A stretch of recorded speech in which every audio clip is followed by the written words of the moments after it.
Bonjour, bonjour, bienvenue sur le plateau de Bâti Journal TV. Heureux de vous retrouver sur le congrès de l'Intec à Angers pour 2 jours. Et nous allons parler avec mon invité, monsieur Pierre Denis. Bonjour. Bonjour. Nous allons parler paille. Vous êtes dirigeant d'une société qui s'appelle Profibre. Et je vais vous demander de nous dire qui est Profibre. Et puis après, on verra en quoi la paille est intéressante avec la construction bois. Alors Profibre, c'est une société en fait qui répond à une problématique, la problématique de l'approvisionnement en bottes de paille dédiées à la construction. Donc auparavant, la paille était un produit fourragé destiné à l'agriculture. On sait que c'est un très bon isolant et je vais vous expliquer pourquoi. Mais la problématique, c'est que l'approvisionnement donc se faisait directement auprès des agriculteurs de manière finalement non structurée. Ça veut dire que la botte de paille de l'agriculteur, d'ailleurs il n'y a plus beaucoup de bottes de paille chez les agriculteurs, on fait plutôt des... et n'est pas vraiment adaptée à la construction. On a besoin d'un produit un peu plus industrialisé. C'est ça. Alors la botte de paille chez l'agriculteur, elle est de différents formats, de différentes densités, et donc ne répond pas à un cahier des charges des métiers du bâtiment qui demandent des produits normés. Ça veut dire que vous, par exemple, dans votre société, vous recevez de la paille en vrac et vous avez des machines qui font de la botte de paille calibrée. C'est ça. Alors en fait, on reçoit les bottes de paille en round ball ou en grosse cubique, donc qui sont les formats qui sont les plus utilisés aujourd'hui dans l'agriculture. On va dérouler cette paille, la dépoussiérer, ce qui est extrêmement important parce que sinon ça donne un produit, ça peut donner un produit un peu pulvérulent, et la retransformer dans des petits formats plus calibrés qui sont vraiment adaptés à la construction, tout avec un suivi qualité du produit. Voilà, pour aujourd'hui, utilisation principale, on va dire que c'est dans les caissons bois, c'est ça? Alors aujourd'hui, on utilise de plusieurs manières, donc à travers d'ossature bois. Il faut savoir que la paille est vraiment liée à la construction bois. C'est vraiment un matériau qui suit le développement de cette filière. Mais aujourd'hui, effectivement, c'est principalement pour des constructions industrielles utilisées dans du caisson. Utilisé dans l'éducation, il y a quelques expériences en paille porteuse. Est-ce que vous avez connaissance de ces projets? Est-ce que, pareil, est-ce que c'est un peu différent en fait de faire de la paille porteuse que de faire de la paille en caisson? Alors la paille porteuse, c'est un autre mode constructif qui répond à des règles bien spécifiques et qui sont aujourd'hui sur des projets un peu plus anecdotiques que de la paille en caisson, qui elle est vraiment en développement avec des gros projets à grande échelle. La paille, vous m'avez dit, est un bon isolant. Donc on a bien compris qu'il fallait aujourd'hui un produit qui soit plus normalisé. Est-ce qu'on a une norme? Est-ce qu'on va vers une norme? Est-ce qu'il va y avoir des certificats CERMI pour la paille ou pas? Alors il faut savoir que la paille, depuis environ 5 ans, 6 ans, a été caractérisée par des règles de la construction paille. Donc avec des essais au feu, les essais Le Pire, etc. Donc qui a d'ailleurs reconnu de très, très grande qualité quant à sa résistance au feu, puisqu'elle est très compressée. Et pour que la paille puisse intégrer, que les bottes de paille puissent intégrer les bâtiments, il faut qu'elles répondent à plusieurs caractéristiques, c'est-à-dire une densité contrôlée entre 80 et 120 km3, une humidité maximum de 20% d'humidité, et après des dimensions à adapter. Un bon isolant. Alors dites-moi pourquoi c'est un bon isolant. C'est un bon isolant parce que d'une part, dans 36 cm d'épaisseur, il a un très bon R, un R de 7,5, mais il a également, du fait de sa densité, un très bon déphasage. Donc le déphasage, c'est la capacité du matériau, l'inertie du matériau. Elle va apporter de l'inertie au bâtiment. Voilà, et c'est ce qui va surtout empêcher la chaleur d'entrer dans le bâtiment. C'est la durée en fait que la chaleur va mettre pour rentrer à l'intérieur du bâtiment. Et aujourd'hui, le temps de déphasage de la paille, il est de 16 heures, comparativement à des laines qui sont aux alentours de 6 à 8 heures. Donc plus intéressant pour le confort d'été.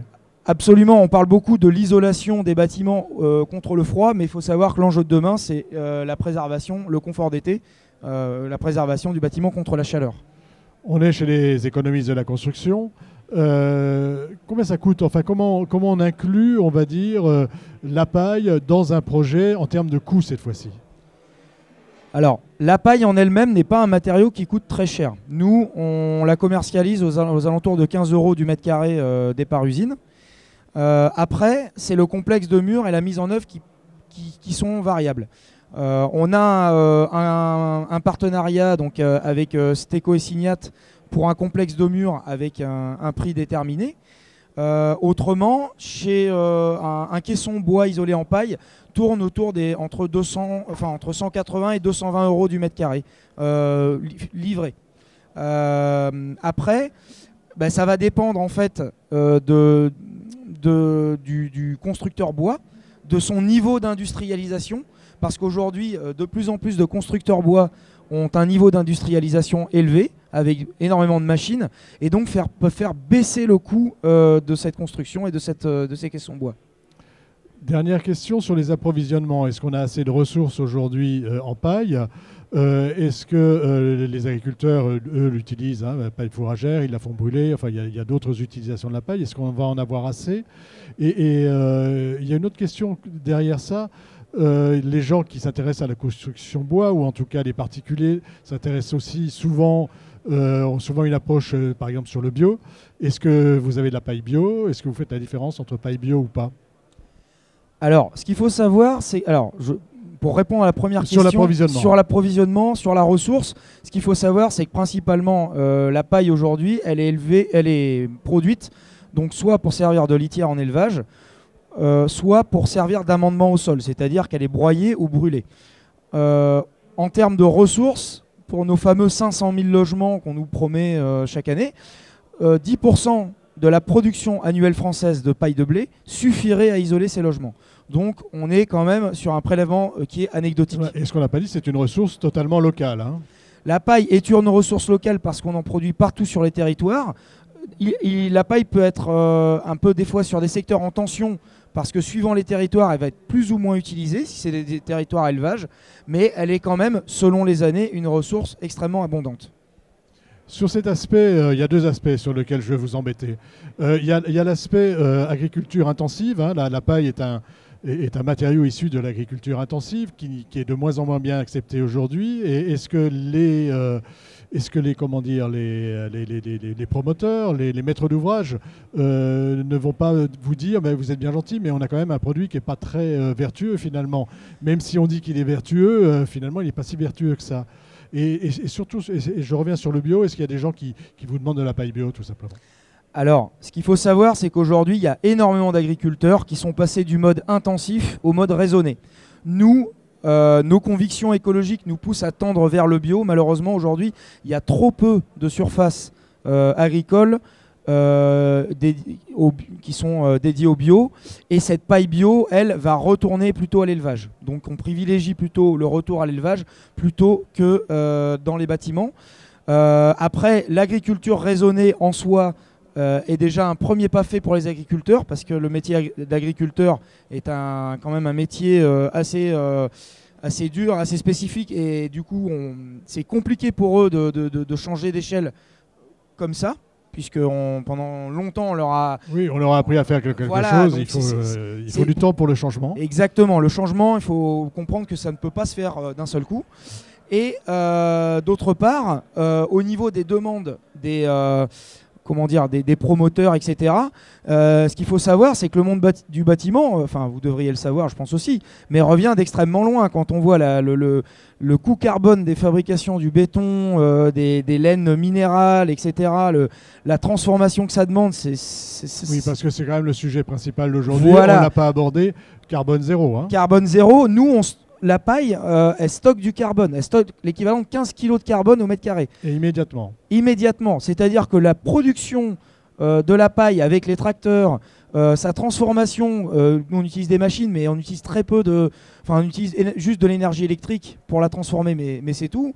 Plus le transport, c'est encore bien au-delà de la fabrication d'une laine de roche par d'autres fabricants, ou du béton, etc. Donc je comprends cette problématique effectivement des produits qu'on peut mettre dedans, mais bon, honnêtement, le décalage est tellement énorme que finalement bon voilà, faut, je pense, à prendre un peu de recul vis-à-vis de ça. Merci, ce sera le mot de la fin. Merci Monsieur Denis d'être venu sur le plateau de Batijournal nous parler de construction paille et de qualité de la paille et de la qualité de la paille en tant qu'isolant. Une émission donc à retrouver sur notre site internet et Batijournal TV et sur les sites de nos partenaires que sont l'Intec et France Bois Forêt. Merci à vous. Merci à vous également. Au revoir. Au revoir.